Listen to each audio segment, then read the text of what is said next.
আসসালামু আলাইকুম গাইস। আজকে আমরা আরেকটি মোবাইল নিয়ে আপনাদের সামনে হাজির হলাম। এই মোবাইলটি হচ্ছে লাভা কোম্পানির একটি মোবাইল, খুবই ভালো একটি মোবাইল।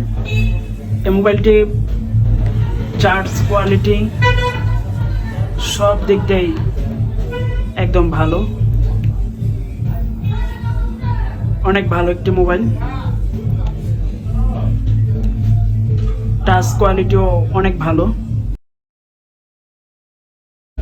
আপনারা যদি কেউ এই মোবাইলটি ক্রয় করতে চান তাহলে আমার সাথে যোগাযোগ করতে পারেন।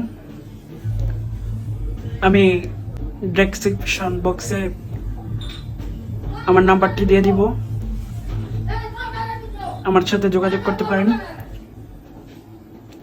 সো গাইস, ভালো থাকবেন, সুস্থ থাকবেন, খুদা হাফেজ।